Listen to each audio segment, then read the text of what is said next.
It's common in the practice of traditional styles for the opening movements of the forms to be little more than a kind of ceremony or ritual.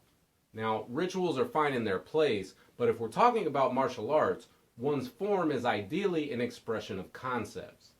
The opening of a form is where everything begins, and so it ought to have something meaningful to say rather than being an empty formality. In this video, we'll be showing an analysis of the Xing Yi opening in order to take it from formalized ritual to expression of movement principle. In the opening of many Xing Yi forms I've seen, the movements are vague and stylized. Choreographed applications that are associated with these movements, if there are any, tend to likewise be very stylized. This is one of the pitfalls of tradition, which is based on obedience to authority and an expectation to reproduce form without question or analysis. Without a solid basis in movement principle, this approach has a tendency towards stagnation and fetishism. First, we'll show an exaggerated version of the kind of thing I'm talking about. If you're a Xing Yi practitioner, you've probably seen and likely performed plenty of opening forms that look something like this. First, there's the vague raising of the arms, then a drop, a punch, and then a transition into an awkward bent over guard posture. Some people practice a really bent over ass out posture. Why? I don't know. You'd have to ask them. From my perspective, it's because that's their inherited tradition. Compare this with an upright posture, which enables smooth stepping and turning.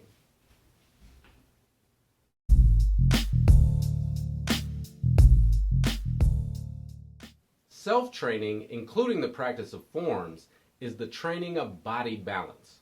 While methods of training one's balance can be taught and learned, balance itself is a form of kinesthetic knowledge, or body knowledge. It's something you have to directly experience. Body balance has two aspects, posture and movement. The basis of posture is body structure, and the basis of movement is direction. The basis of total body movement, involving the coordinated use of arms and legs, is upright walking. Almost all traditional forms from any style begin from a standing posture, so we'll begin our analysis here. The structure of the human body is based on a vertical central axis in the form of a spine, which houses the nervous system. The spine is flexible, and therefore it can create wave motion from left to right and from front to back. Combining those two forms of motion creates spiral movement of the body axis. This exercise develops fluidity and flexibility in the spine, which is particularly valuable in today's gadget-focused culture, where many of us spend a great deal of time hunched over various devices, which can cause pain and stiffness in the back and neck. From the axis position, we rotate the right foot out to a 45-degree angle. This creates a relativity of straight and side, which is the basis of spiral movement. Building on this movement, continuing to rotate the feet in and out creates spinning and turning.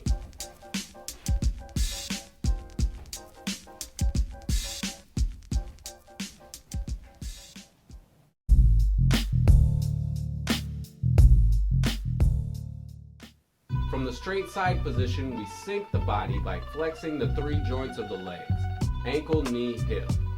Circulating this movement in place creates wave motion.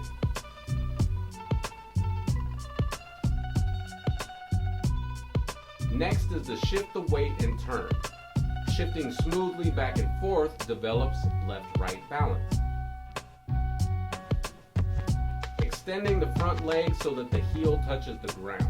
The bottom of the foot is a physical surface that is capable of intercepting and kicking. The foot is flexible and can be divided into three sections: heel, sole, and toe. Transitioning smoothly between these sections of the feet creates wave motion in the form of a rocking step.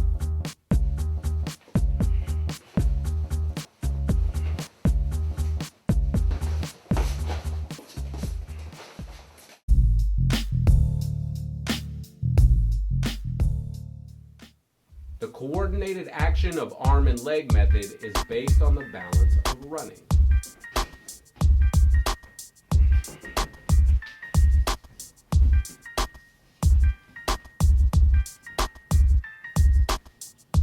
Opening the hands to the side position, we now have a clear differentiation between the center axis and the left and right side. Combining this shuttling movement with stepping creates total body movement that can smoothly change position. Raising the hands from the side position, we move into lifting, which pushes up, and then into hanging, which pulls down. Next is to close the hands in toward the center axis. Alternating in and out creates open-close movement. Then we sink the hands along the center axis and rebound. The physical phenomenon of rebounding is fundamental to both striking and interceptive technique.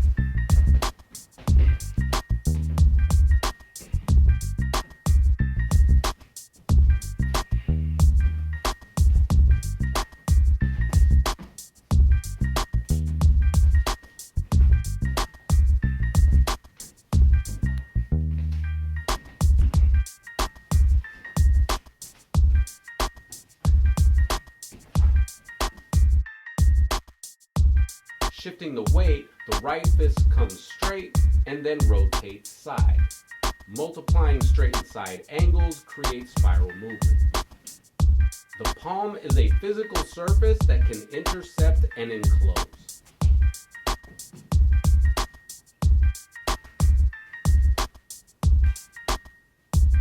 Pendulum dynamics are the basis of upright walking. Here we show examples of applying pendulum motion to the Santi posture to generate striking power.